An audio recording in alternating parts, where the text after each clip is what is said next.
So I've had this issue for a while where I've been feeling stuck when it comes to my photography business. And for context, my photography business was all about events. And in itself is this weird space because when you look at what event photography is, you don't really find what I do. When you put in event photography and your Googles, your Bings, what have you, it brings back this world of like concert stuff. So it's a very weird space, and this was a part of the problem I was having as I sought to scale the business up, as I sought to make more money and become more of a professional and cast a wider net and elevate the level of clients. And I really couldn't find my clientele. I didn't know where my potential client hangs out. I didn't know their demographic. Like there was so much about it that was just like deflating. The primary way in which I obtained clients was on a platform called Thumbtack. And I don't quite like Thumbtack for creatives. So what happens here is a client gets on the internet and they search for, I need a photographer for a birthday party for this date. And Thumbtack spends all the money. So they get that search and they've got this process that client can go through. Okay, what type of event, what time, how many hours, and then it'll spit out a list of photographers. And I'm often on that list for New Jersey, especially Central and South New Jersey. The issue I was running into here is just how Thumbtack works. And it wasn't only sending me the bid, it was sending me and two other photographers that same client's bid. So here it is, even if your work is the one the client sees, we all get this opportunity to speak to this client. And 90% of the time, what you'll find in this arena, it's about your communication. It's about how fast you can speak to that client. It's about how relatable you can speak to that client. Things like, I understand what you're looking for in a birthday photographer, right? Like there's gonna be a cake, there's gonna be a toast, there's gonna be family members rolling around, having fun, catching up, laughing, like the candid stuff. All of this stuff you wanna say, I know about this world and I'm your guy. And then there was the cold, hard reality, which is price. And when you put multiple other photographers in front of a person, I find most often than not, the person goes for the cheapest. And I didn't really pick up on it at first. I would either get the bid, right? Because my communication was cool, I was approachable, relatable, or I just wouldn't hear from the client. And what's so frustrating about this is you pay for that lead, whether you're chosen or not. So it was, I think one year I spent about $4,500 on Thumbtack for leads. And that year I had made much more money than that. So I'm not here to argue if Thumbtack works or not. I'm just here to tell you it's not a thing for me anymore. But yeah, so I would either get the gig or not hear from the person. Was I getting more gigs and making more money than I was being ghosted? Yes, but still there's this, why did I not hear back? What did I do wrong? What could I have done better? And it wasn't until I started to notice clients were coming back to me, the ones that I didn't win, and they were saying, hey, can you do it for this price? It's like, well, that's strange because my prices were already competitive. So what they were, and competitive means cheap, yeah. And what they were asking was, well, that's crazy. I don't feel like I should be providing a service at that point. And that feeling comes from cold hard facts because I've done the work to set up my photography business. I know what my operating costs are. I know how much it costs me a year to operate my business. my tools, the Adobe suite, the cloud, the pick time, the gear. I know what it costs me. And then I divide that roughly into 24. So that's 2 gigs per month. So I know like my bare minimum of what I'm willing to get out of bed for. And this wasn't it, right? So that was my first tip. And then what I would find is they were bargaining, they were negotiating, they were paying 2 photographers against each other, and it became this race to the bottom. I value my passion for photography. I value the gift of giving photography to others, and I value my time far too much to allow myself to be dragged in that direction. This was no longer for me. And that's when I decided Thumbtack is not for me.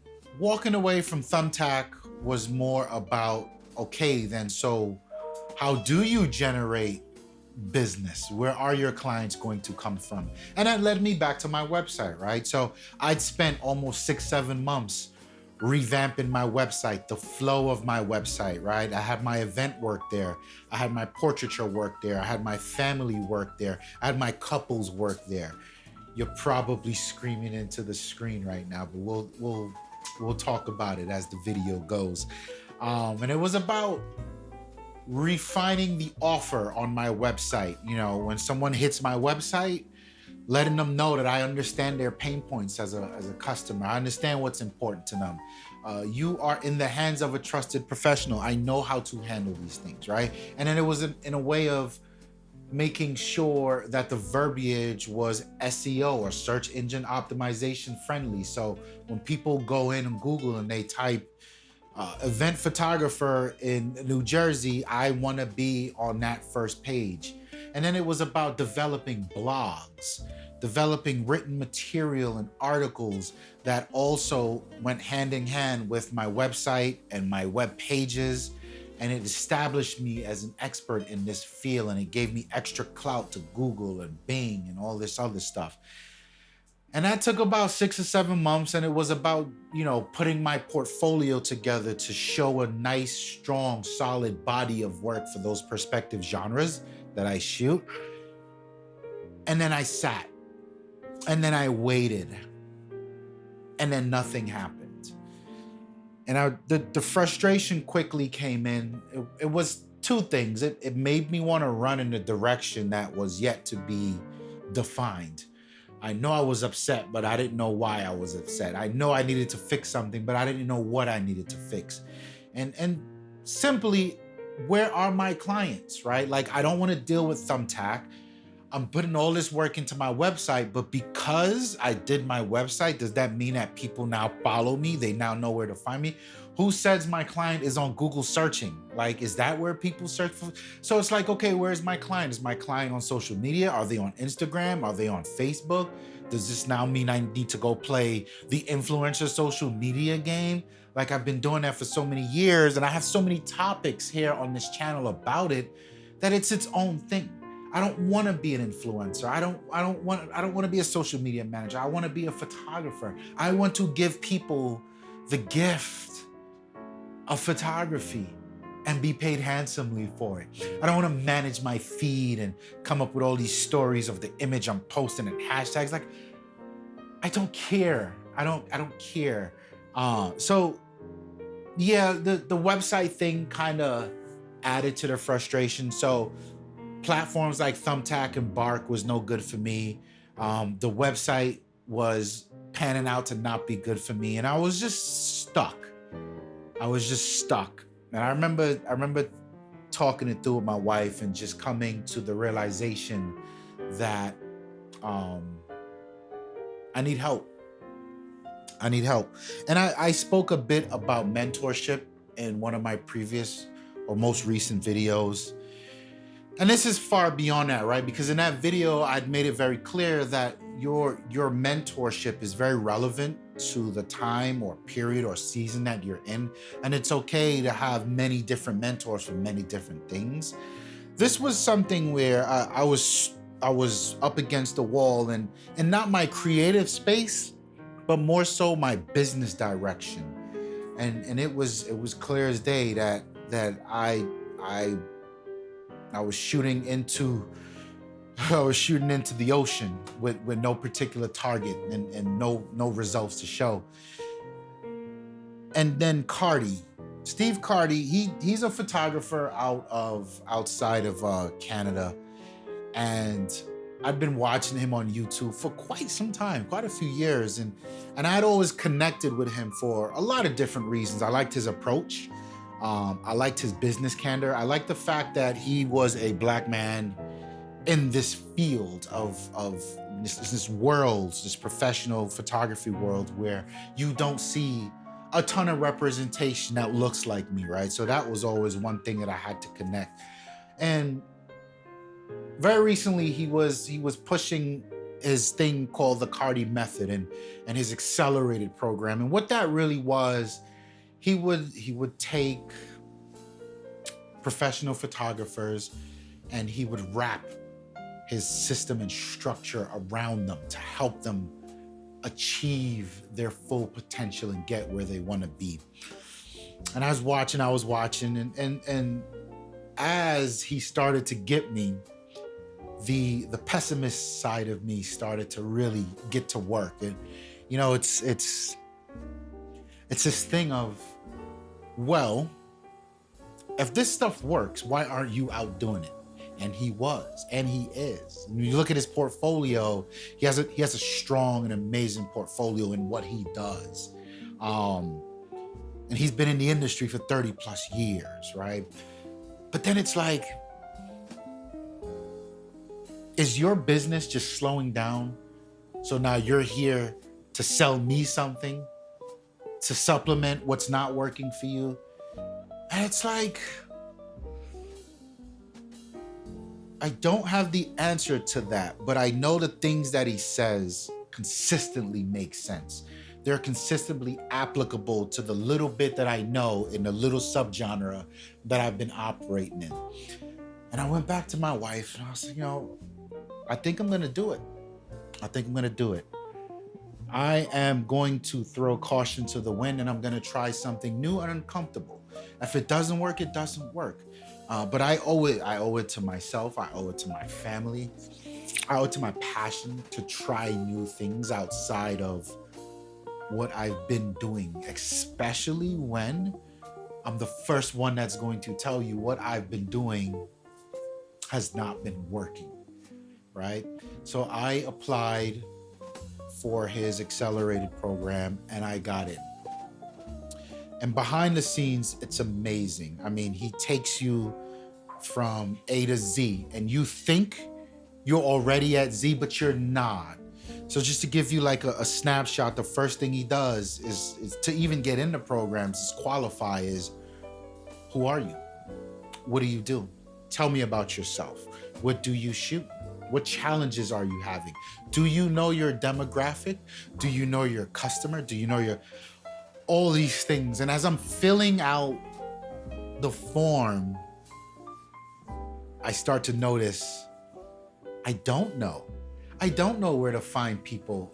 I don't know where to find clients for my event photography world, which is where the frustration is coming from. So when I got accepted to the program, it was this huge sigh of like, okay, you are starting a path to discovering how to fix your business, how to fix your frustration, and making sure that the time you spend away from your family is meaningful. There's progress to be had. One of the very first meetings I had with him, he said something that quite literally shook my foundation of who I am and what I offer as a professional photographer. So I gave him the whole spiel. Been doing this for a while. I've been successful, but in trying to scale the success up and get a higher paying client, I'm finding it difficult to connect with the client who's not going to want me to show up to capture their birthday party, reunion, whatever it is. for 4 hours for $500. I'm more so looking to get a type of client where we build a structure around exactly what needs to be captured, exactly what you're looking for. And for 2 hours, that's $1,200. I want that type of client. And he listened and he understood. And then he said to me, well, the problem's quite simple. You are not an event photographer. Event photographers don't exist. No one cares about an event photographer. What you are is a lifestyle photographer.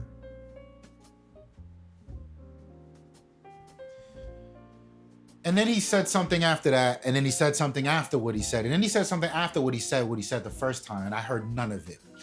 Because that one piece in my head was like, whoa. And then by the time I came back to consciousness, he said, if you go back and you look at the work that you've been shooting, I'm sure you will find that you were a lifestyle photographer all along. I rushed off that Zoom meeting and I went back through 10 years of work. This was 10 years of street photography. This was 10 years as an influencer on Instagram. This was 10 years of portraiture work.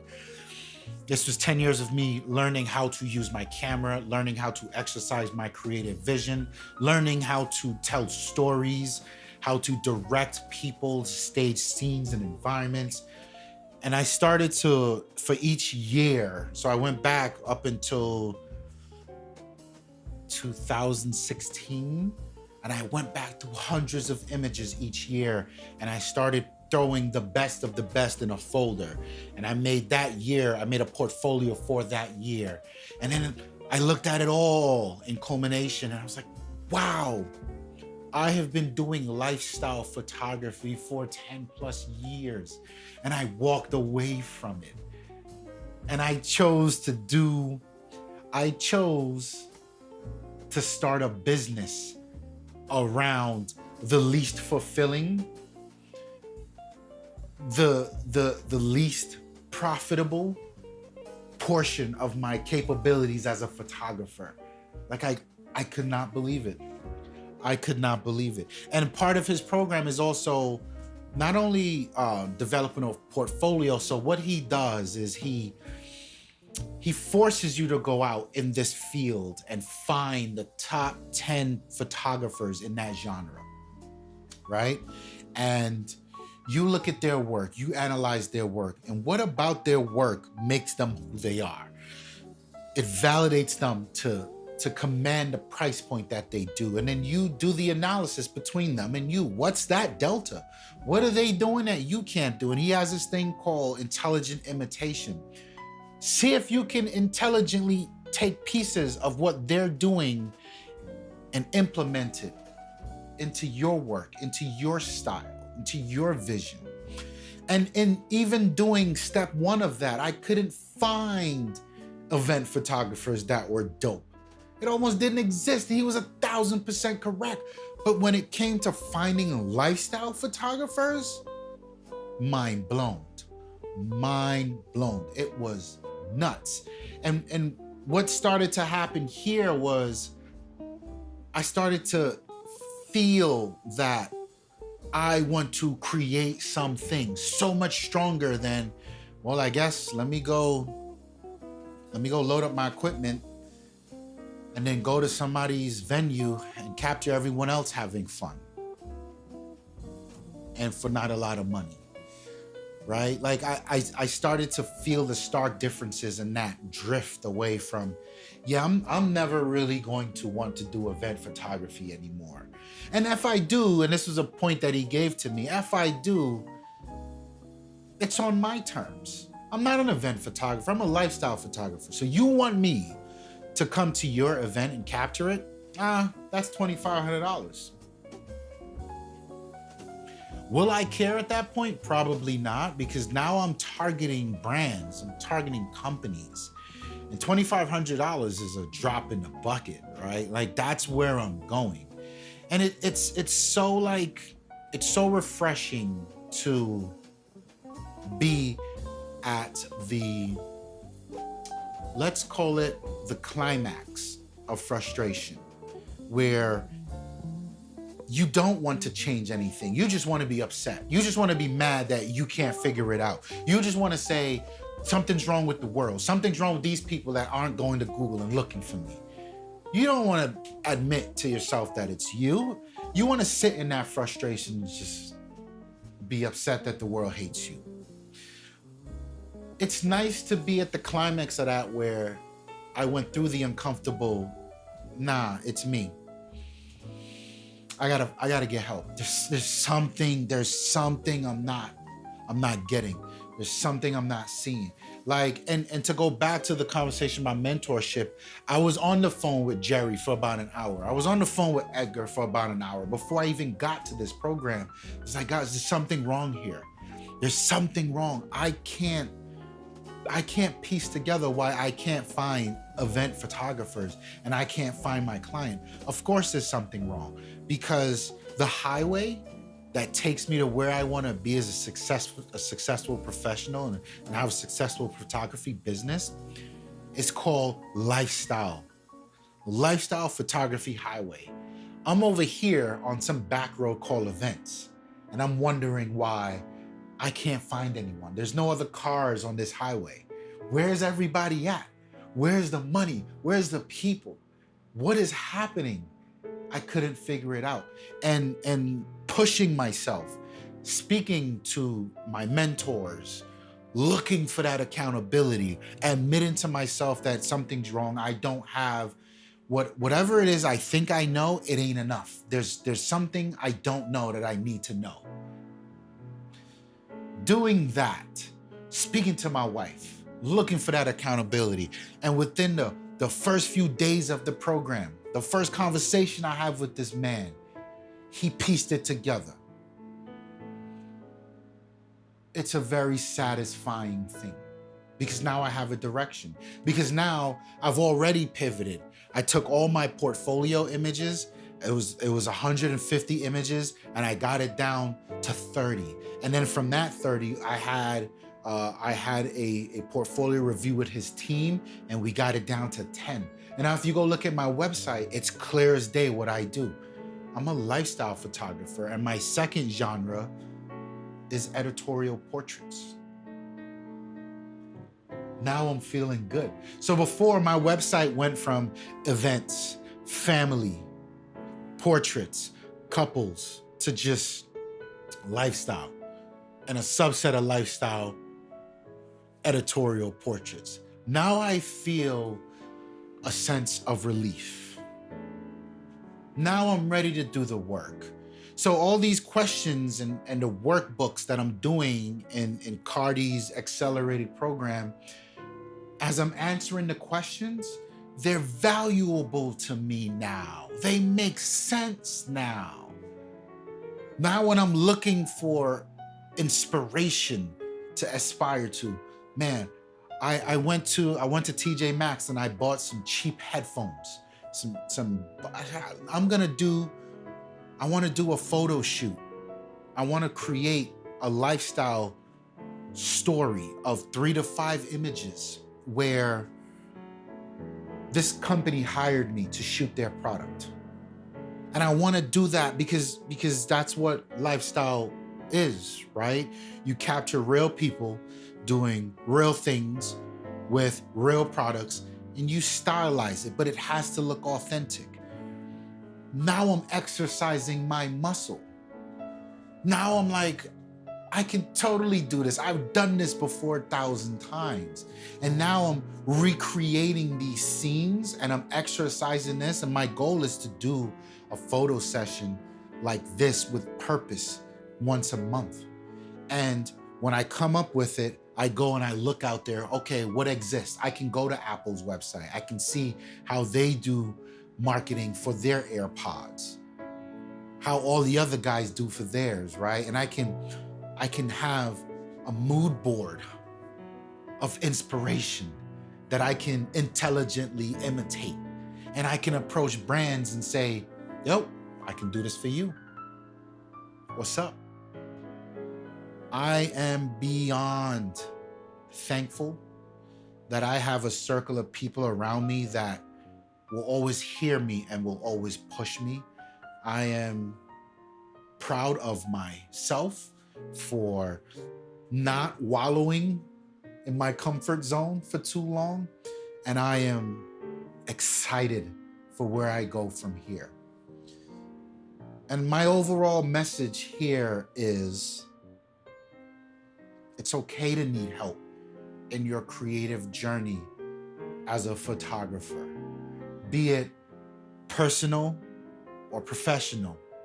It's okay to seek help. It's okay to ask somebody something. You are not the first to be stuck, and you will not be the last. My name is Ramon. I want to thank you for giving me your time here.